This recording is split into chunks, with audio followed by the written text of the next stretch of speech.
बिस्मिल्लाहिर्रहमानिर्रहीम। नाजरीन, मैं हूँ साकिब बशीर।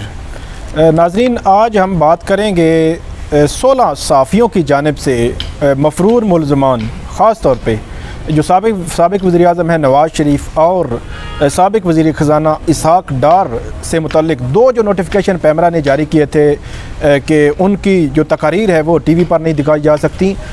इन सहाफ़ियों की जानिब से और human rights commission of Pakistan bar council उनकी जानिब से इसको चैलेंज किया गया हाई कोर्ट में। आज उसकी समाअत थी, आधे घंटे की समाअत, बड़ी कड़ाकेदार किस्म की ये समाअत हुई है। सलमान अकरम राजा सीनियर वकील हैं और चीफ़ जस्टिस अतर मिनल्ला के दरमियान काउंटर जो सवाल जवाब का जो सिलसिला था वो बड़ा कड़ाकेदार था। उसमें बहुत सी आम चीज़ें भी हुई, बहुत सी आम ऑब्जर्वेशंस भी आई। इसमें बुनियादी तौर पर 5 पॉइंट्स पे हम बात करेंगे और 11 किस्म के ऑब्जर्वेशंस हैं कोर्ट की, वो मैं आपको बताऊंगा। और आखिर में आपको बताऊंगा कि जब ये समाअत शुरू होने वाली थी तो उससे चंद मिनट कबल जो सीनियर सहाफ़ी हैं नसीम ज़ारा, उन्होंने क्यों ट्वीट करके ऐलान लातल्की किया और कौन सा एक पॉइंट था जिसको वो मिस कर गई। और मैं आपको बताऊंगा कि जितने ये पिटिशनर जो सहाफ़ी थे, हमें ये लगता है शायद कि उन्होंने पिटिशन पढ़ी भी नहीं है। तो इसकी जितनी भी तफसील है मैं आखिर में बताऊंगा। शुरू करते हैं हम कि समाअत जो है वो आधे घंटे की समाअत थी। इसमें जो सीनियर सहाफ़ी हैं, सलीम साफ़ी हैं, गरीदा फ़ारूकी, मंसूर अली ख़ान, मेहमद सरफराज, अंबर रहीम शमसी और दीगर जो सहाफ़ी हैं इसमें शामिल हैं, जो पिटिशनर थे, इनकी जानिब से कोई एक भी अदालत में मौजूद नहीं था। उमूमी तौर पर पहली समाअत में जो पिटिशनर हैं वो मौजूद होते हैं और ये मफाद आमा का मामला जिस तरह उन्होंने ये कहा था तो ये मौजूद नहीं थे। सबसे पहले अदालत ने ये पूछा कि ये इससे कौन जो है लोग वो इससे फ़ायदा हासिल करना चाहते हैं, कौन से दो लोग हैं, कौन।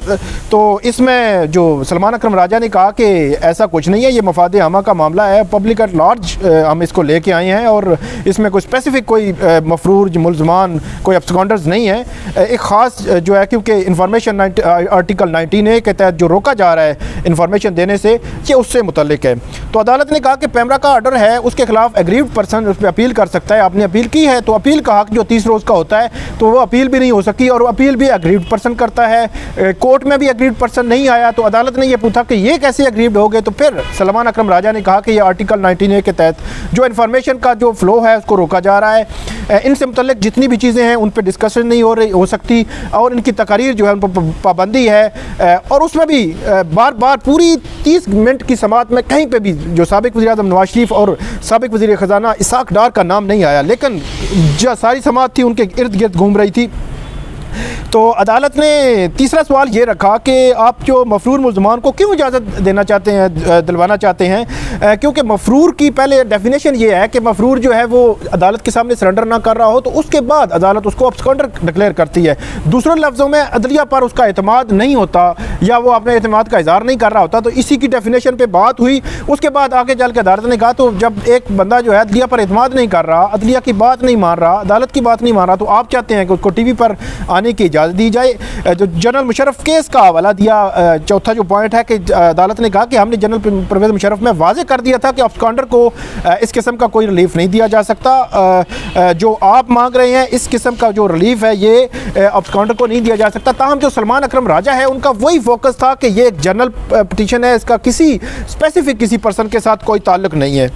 अब मैं आपको बताता हूँ कि कोर्ट ने जो तकरीबन 11 जो ऑब्जर्वेशंस हैं बहुत इंपॉर्टेंट दी हैं, जिसमें साबिक़ वज़ीर आज़म नवाज़ शरीफ से मुतल्लिक भी एक बात की है कोर्ट ने और एक जवाब दिया है जो पिछले चंद महीनों हम सुनते आ रहे हैं। बहुत उसका वावेला भी था, बहुत सारी चीज़ें थी, कोर्ट की जानिब से कभी जवाब नहीं आया। लेकिन आज chief justice Islamabad high court ने बाकायदा तौर पे एक जवाब दिया है, वो मैं आपको बताऊंगा।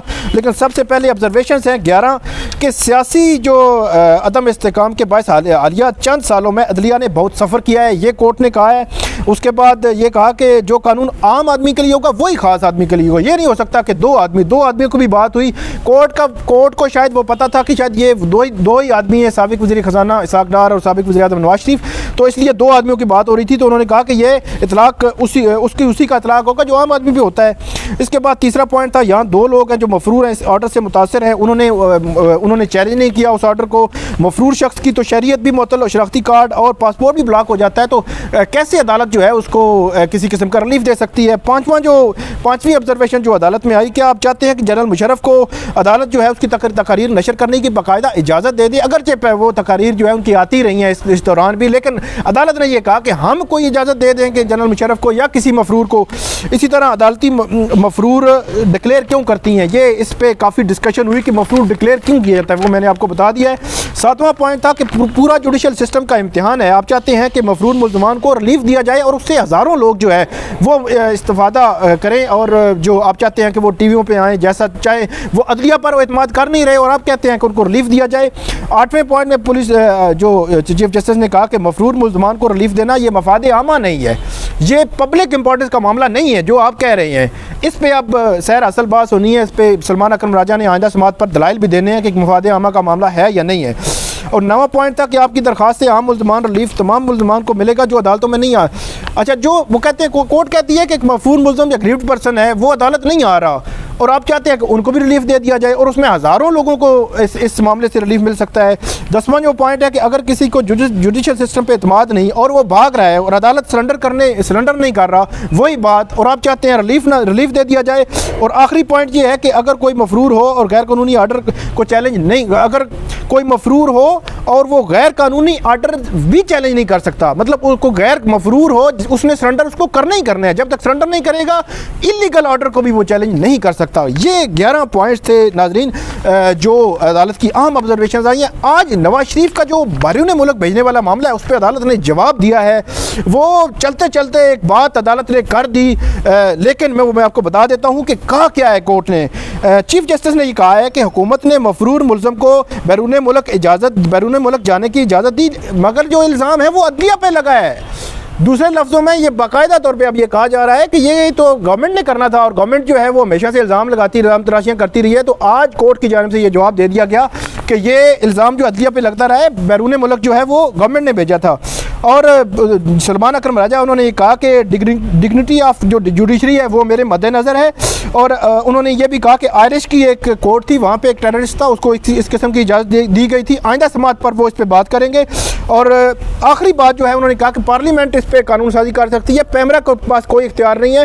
तो हम अदालत ने इनको कहा कि 16 दिसंबर को इसकी मेंटेनेबिलिटी पे आप दलाइल दें, क्योंकि दोनों ऑर्डर अपीलेबल थे, आपने अपील नहीं की, जो मुल्ज़मान हैं मुतासरा एग्रीव्ड पर्सन है उन्होंने अपील नहीं की, इसलिए अदालत उस पर नहीं जाएगी, लेकिन आप इस पर दलाइल दें। आखिरी अब बात मैं आपको बताता हूँ कि जो नसीम ज़ारा है सीनियर साफ़ी, उनकी जानिब से चंद मिनट पहले कोर्ट की प्रोसीडिंग के चंद मिनट पहले ट्वीट आई कि वो जो है वो इसके उनको बताया गया था कि शायद जो अब्सकॉन्डर्स हैं उनके हवाले से या उनको जो राइट है उनका फंडामेंटल राइट है उसको दिलवाने के हवाले से ये पटिशन दायर की जा रही है। तो अब मुझे बताया गया है कि इसमें शायद नवाज शरीफ इसहाक डार का मामला है, तो अब जो है वो इस पर विदड्रॉ कर रही हैं। हालांकि ऐसा नहीं है, पटिशन का जो ऑपरेटिव पैरा है, पटिशन के ऑपरेटिव जो पेजेस हैं तकरीबन 12-14, उनमें कहीं पर भी नवाज शरीफ इसहाक डार का नाम नहीं है। ये एक टेक्निकल ग्राउंड पर पटिशन दायर की गई थी। एक बात जो मुझे शायबा है कि शायद जो 16 साफ़ी हैं उन्होंने शायद इस पटिशन को पढ़ा भी नहीं है, उनको सिर्फ बताया गया, उसके बाद जितनी भी पटिशन तैयार हुई वो दायरी हो गई, उन्होंने शायद पढ़ा भी नहीं है। तो पढ़े बगैर उन्होंने दस्तखत भी किए होंगे या आगे वो भेज दिया होगा। तो जो नसीम ज़ारा ने कहा कि मुझे ये बताया गया वही पटिशन में लिखा हुआ है, लेकिन क्योंकि as a journalist, as a reporter, court reporter, हम ये समझते हैं कि खबर क्या होती है, खबर कैसे बनानी होती है, तो ये शायद जो है वो उनको इसमें जो टेक्निकलिटी मैंने गए, क्योंकि 2 इसमें ऑर्डर जारी जो चैलेंज किए गए थे, एक नवाज शरीफ का 1 अक्टूबर 2020 का ऑर्डर था, पैमरा ने जो ऑर्डर जारी किया था, 1 मई 2019 का इसहाक डार पे पाबंदी लगी थी। इन 2 ऑर्डर्स को जब चैलेंज किया गया तो जो एक खबर बनाने वाला जो साफ़ी है वो यही बताएगा कि यार ये जो है ये नवाज शरीफ और इसहाक डार की जो पैमरा की पाबंदी है उसी को चैलेंज किया गया है। तो इसलिए हमने खबर का वही एंगल निकाला, और जब खबर वो एंगल गया और खबर फैली और उसके बाद उनमें ये बेताबी पैदा होगी कि ये हमने क्या कर दिया है कि। और आखिरी बात मैं बिल्कुल क्लियर कहता हूँ कि बतौर जर्नलिस्ट मेरा ये ख्याल है कि शायद पॉलिटिकल जो पार्टीज़ हैं या पॉलिटिकल मामलात में हमें नहीं आना चाहिए, और कोर्ट ने भी ऑब्जर्व किया कि पॉलिटिकल नोयत की जो मामलात हैं उसमें हमें नहीं आना चाहिए। नाज़रीन, ये थी आज की कड़केदार किस्म की आधे घंटे की समात। उसका जो अहवाल था वो मैंने आपके सामने रखा, उसके सारे पॉइंट्स आपके सामने रखे। हमारा यूट्यूब चैनल ज़रूर सब्सक्राइब करें, आइंदा भी ऐसी जो वीडियोज़ हैं वो हम आपके सामने लाते रहेंगे। बहुत शुक्रिया।